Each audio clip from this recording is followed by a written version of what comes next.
విలక్షణ నటుడు కోటా శ్రీనివాసరావు యొక్క లేరు అనే విషయాన్ని విజయవాడ ముఖ్యంగా కంకిపాడు ప్రజలైతే జీర్ణించుకోలేకపోతున్నారు. రీజన్ ఏంటంటే ఆయన పుట్టింది, పెరిగింది, చదువుకుంది, పెళ్లి చేసుకుంది అంతా కూడా విజయవాడ సమీపంలో ఉన్న కంకిపాడులోని ఆయన ఇంట్లోనే.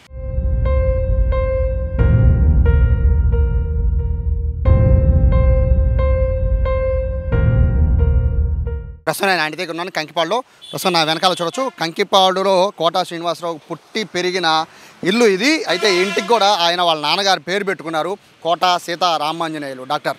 ఆయన పేరు పెట్టుకున్నారు. ఇక్కడ ఎవరిని అడిగినా కూడా, కంకిపాడులో ఎవరిని అడిగినా కూడా కోటా గురించి చాలా గొప్పగా చెప్తూ ఉంటారు. సో కోటా ఇల్లుని ఇప్పుడు చూద్దాం. బేసిక్గా ఇక్కడ ఇల్లు లేదు, ఎందుకంటే ఆయన పెళ్ళైన తర్వాత ఆయన ఇక్కడి నుంచి హైదరాబాద్ వెళ్ళిపోయారు. ఇక్కడున్న ఇంటిని, ఆయన పుట్టి పెరిగిన ఇంటిని, అలాగే అన్నదమ్ములు అందరూ కూడా ఇక్కడే పుట్టి పెరిగారు. ఆ ఇంటిని పడేసి మళ్ళీ ఒక పెద్ద ఇల్లు కడదామని ఆయన ఆలోచన చేశారు. కానీ ఆయన ఆలోచనలో మాత్రమే ఉండిపోయింది. ప్రస్తుతానికైతే ఇల్లు లేదు, కానీ లోపల కొంతమందిని అయిన వాళ్ళని, చిన్నప్పటి నుంచి అదే ఇంట్లో పుట్టి పెరిగిన వాళ్ళని ఈ ఇంటికి వాళ్ళు ఏంటంటే ఒక కేర్ టేకర్ల కింద చుట్టూ, అంటే ఈ స్థలానికి కానీ లేదా ఆయన ఉన్న ఒక పెద్ద రేకుల షెడ్ ఉంటుంది, మొత్తానికి కూడా ఇక్కడ కేర్ టేకర్లుగా కొంతమంది నియమించుకున్నారు. వాళ్ళే ప్రస్తుతం ఇక్కడ ఉంటున్నారు. వాళ్ళతోనే మాట్లాడదాం, అలాగే చుట్టుపక్కల ఉన్న ప్రజలతో కూడా మాట్లాడదాం. కోటా శ్రీనివాసరావుకి కంకిపాడుతో ఉన్న అనుబంధం, కంకిపాడు ప్రజలకి కోటాతో ఉన్న అనుబంధం ఎలాంటిదో ఇప్పుడు తెలుసుకుందాం.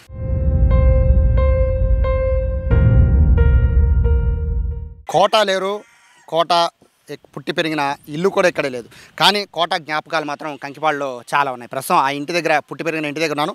ప్రస్తుతం నా వెనకాల కనబడుతున్న ఖాళీ స్థలం అంతా కూడా కోటా శ్రీనివాసరావు, దాదాపు 70 సెంట్ల ఈ స్థలం అంతా కూడా కూతుళ్ళు కొడుకు పేరు మీద కోటా శ్రీనివాసరావు రాసేశారు. అయితే ఇక్కడ ఒక 2 ఫ్లోర్స్ బిల్డింగ్ ఉండేది. ఇప్పుడు మనము ఈ ఫ్రేమ్లో చూసినట్టు ఇక్కడ నుంచి, ఈ బిల్డింగ్ నుంచి మొదలు పెట్టుకొని దాదాపు ఈ గేట్ వరకు కూడా ఒక 2 ఫ్లోర్స్ బిల్డింగ్ ఉండేది. ఆ బిల్డింగ్లోనే కోటా శ్రీనివాసరావు పుట్టారు. ఆయన అలాగే ఆయన అన్నదమ్ములంతా కూడా ఇక్కడే పుట్టారు. కోటా శ్రీనివాసరావు చదువుకుంది, ఆడుకుంది మొత్తం కూడా ఇది కంకిపాడు రోడ్ల మీదే.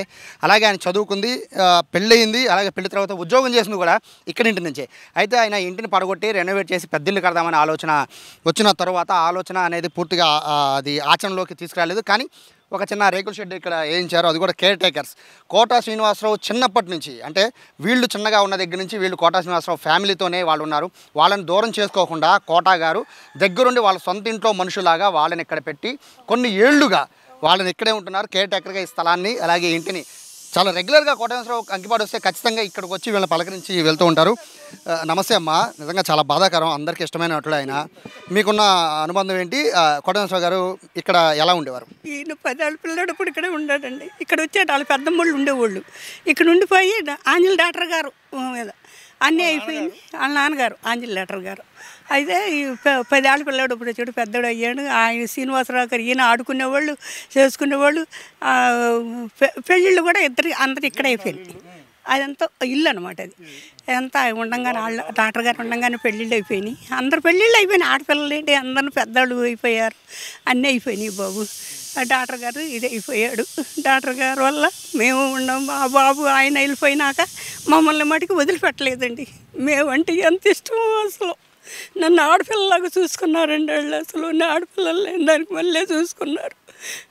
అటు పని బాబు, ఇంత జరిగింది బాబు. ఇది ఆయన వెళ్ళిపోతున్నాకు చాలా బాధగా ఉంది బాబు. అసలు నన్ను ఆడపిల్లలాగా అన్నదమ్ముడులాగా ఉన్నాడు బాబు. నాకు ఇంటికి వెళ్ళబుద్ధి కట్టలేదు బాబు. అసలు ఏం చేస్తారు ఏంటో మరి. ఇదంతానేమో కొడుకు రాసేసాడు, మనవడికి.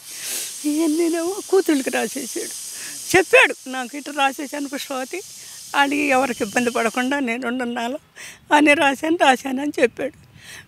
వచ్చాడు మొన్న ఒక రోజు 4 నెలలాడు, 2 నెలలాడు, 3 నెలలాడు వచ్చాడు బాబు. వచ్చాడు, కూర్చున్నాడు. పుష్పవతి ఇప్పుడమ్మకి ఏం బాగలేదన్నాడు. వాళ్ళ భార్యకి ఏం బాగుంటలేదు, మంచాన ఉందంట. ఏం బాగుంటలేదు పుష్పవతి అని బాబు కళ్ళు నీళ్ళు పెట్టుకున్నాడండి. బాబు ఏం వదలే బాబు గారు అంటే ఏమవుద్దో ఏంటో అన్నాడు. అది మొత్తమే మాకు ఇది అంతే, మళ్ళీ రాలేదు. ఇక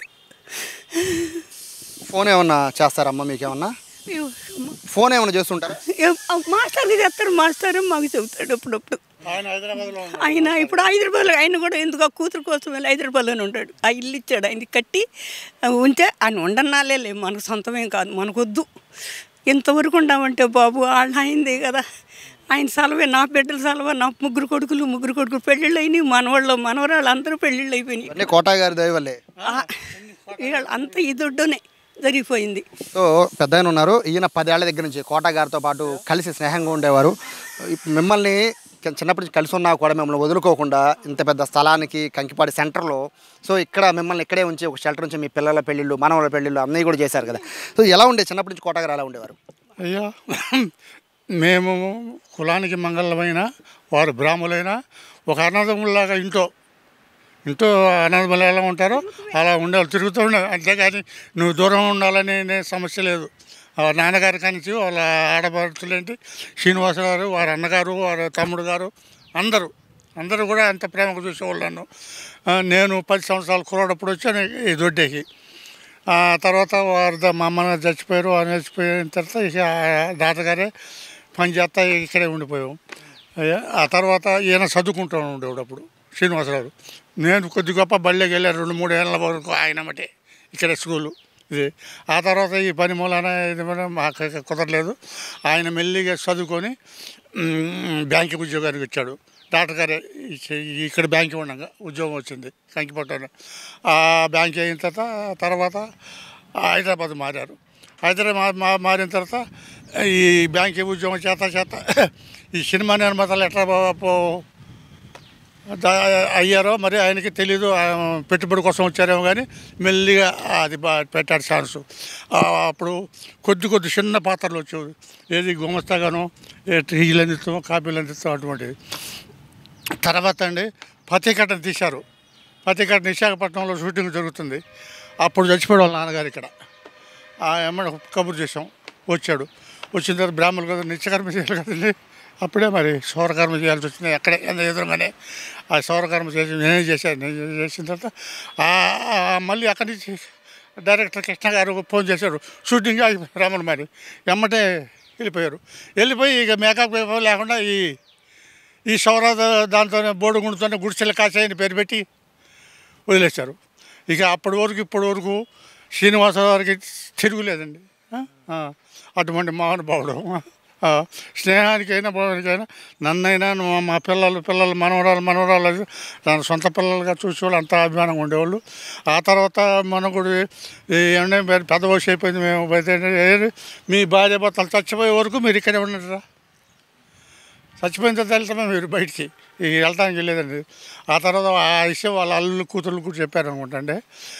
తర్వాత ఇక ఆయన వెళ్ళిపోయాడు. ఇప్పుడు మరి మా సంగతి ఏంటో ఇక దేవుడే ఉంటాడు. ఇక అటువంటి మనిషి ఇక మాకు ఉంటాడంటే ఆయన మా పని అయిపోయింది. అయ్యా ఇప్పుడు అప్పుడంటే మీకు తెలియదు, చిన్నప్పటి నుంచి కలిసి పెరిగారు కాబట్టి కోట గారు ఇంత పెద్ద ఆర్టిస్ట్ అవుతారని, మొత్తము భారతదేశంలోనే ఒక టాప్ యాక్టర్ అవుతారని కానీ ఇవన్నీ మీరు ఊహించుండ్రు.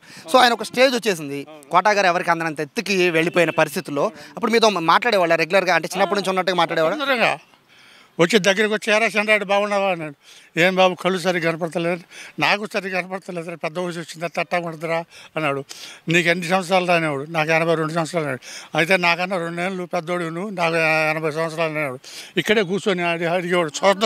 స్వతంత్రం అంటే దూరంగా కాదు, ఒరే అని కూడా అనేవాడు. చంద్రాయుడు అనేవాడు ఆయన పేరు. పుష్పావతి బాగున్నాడు అయ్యా అంత సోషల్గా. వాళ్ళ తమ్ముడు శంకర్రావు కూడా, ఆయన కూడా చక్కగా పలకరించాడు.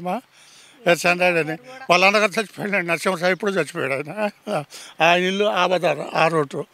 ఈ శ్రీనివాసరావు మొన్నటి వరకు కూడా నన్ను అంత అభిమానంగా చూశాడండి. ఇక దేవుడు దేవాబాయ్. ఇప్పుడు అంత పెద్ద యాక్టర్ కదండి, చుట్టుపక్కల వాళ్ళు ఆయన బేసిక్గా ఆయన అపాయింట్మెంట్ కోసమే నిర్మాతలు ఎదురు చూసిన పరిస్థితి ఒక టైంలో. ఇప్పుడు ఆయన ఆరోగ్యం బాగా కొంతకాలంగా ఇంట్లోనే ఉంటున్నారు. సో మన రీసెంట్గా కూడా వచ్చారంటున్నారు కదా, వచ్చినప్పుడు ఏం చెప్పారు? ఏమి చెప్పారు? జాగ్రత్త అని చెప్తాను. కాకపోతే ఈ దొడ్డి అంతా అయ్యా ఇద్దరికేమో కూతుర్లకేమో ఇటు రాశాను, మనవాళ్ళకేమో చచ్చిపోయిన కొడుకులకి అటు రాశాను అని ఆయన విషయమే చెప్పాడు. కానీ తర్వాత ఇక వాళ్ళ ఇంటి విషయాలు పెద్దగా చెప్తాడండి. ఏదైనా బయటికి విషయం మటుకు చెప్తాడు, ఇది చేశాను అది ఎట్లా చేశాను అని. వాళ్ళకు రాశానరా వీళ్ళకి రాశానరా సమస్య లేదు చెప్పాడు. వచ్చిన తర్వాత కూడా చెప్పాడు. ఇక ఆయన ఎక్కువగా సోషల్గా బ్రాహ్మణులు కదండి, ప్రకాష్ సార్ మాస్టర్ ఆయన చదువుకున్నాడు బాగా. ఆయనతో డీలింగ్స్గా మాట్లాడదు. మనతో ఏదో మోటుగా ఒకటి మాట 2 మాటలు అంటే మాట్లాడినా మిమ్మల్ని ఎంత దగ్గర తీసుకోవడం గొప్ప కదా. అదే అండి అయ్యా, ఆ స్వయానం అన్నదమ్ముళ్ళలాగానే దగ్గరికి తీసుకొని మాట్లాడేవాడు. అంతేగాని తేడాగా నువ్వు మంగళ కానీ తేడాగా చూసేవాడు కాదు. అంత మౌనబాడు ఆయన. మరి ఇక నేను ఏం చేయను, అంతకన్నా అంత నేను ఆయన గురించి చెప్పదలుచుకుని నాకేమో మాటలు రావట్లే. సో ఇది చిన్న విషయం కాదు. చిన్నప్పుడు అంటే 10 ఏళ్ల దగ్గర నుంచి, ఈయన వయసు 10 ఏళ్ల దగ్గర నుంచి, అంటే 82 సంవత్సరాలు, అంటే 12 ఏళ్ల వయసు దగ్గర నుంచి కోటా శ్రీనివాసరావుతో కలిసి ఉన్న ఈయన్ని దూరం పెట్టకుండా చిన్ననాటి స్నేహితుడిగా భావించి, బంధువుగా భావించి ఇదే ఇంట్లో ఉంచారు.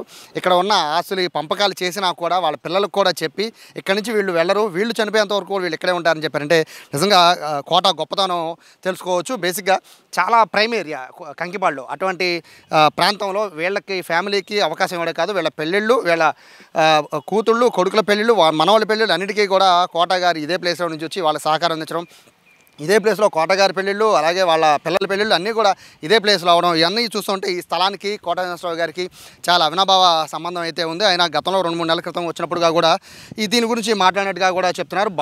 ఇక్కడ కోటా శ్రీనివాసరావు వస్తే ఖచ్చితంగా అందరూ బాగోగుల గురించి అడుగుతూ ఉంటారు. అలాగే ఎవరికైనా ఏదైనా సహాయం కావాలన్నా కూడా కోటాకి సహాయం చేసే గుణం ఉందని కూడా చెప్తున్న నేపథ్యంలో ప్రస్తుతం అయితే కంకిపాడు మొత్తం కూడా విషాదంతో మునిగిపోయిందని చెప్పుకోవచ్చు. ఎందుకంటే ఇక్కడ కోటా శ్రీనివాసరావు అనుబంధం 1 కాదు 2 కాదు. ఆయన సినిమాల్లోకి వెళ్ళి ఆయన టాప్ యాక్టర్ అయినా కూడా ఈ కంకిపాడుని అయితే వదిలిపెట్టలేదు. రెగ్యులర్గా కంకిపాడుకు వస్తూ ఉండేవాళ్ళు. ఇక్కడ ఉన్న ఫ్రెండ్స్తో, చిన్ననాటి ఫ్రెండ్స్తో, అలాగే ఆయనతో పాటు చదువుకున్న వాళ్ళతో, అలాగే ఫ్యామిలీ మెంబర్స్తో, చుట్టుపక్కల వాళ్ళతో చాలా ఆప్యాయతగా అనురాగంగా మాట్లాడేవాళ్ళు. హైదరాబాద్ వీళ్ళు వచ్చినా కూడా అదేవిధంగా చూసేవారని చెప్పి గతంలో చాలా ఇంటర్వ్యూల్లో కూడా కోటా గారు కూడా చెప్పిన సంగతి తెలిసింది. ప్రస్తుతానికి అయితే కోటా గారు లేని విషయం, కోటా గారికి రారని విషయం అయితే ఇక్కడ ఉన్న వాళ్ళు ఎవరు కూడా జీర్ణించుకోలేకపోతున్నారు.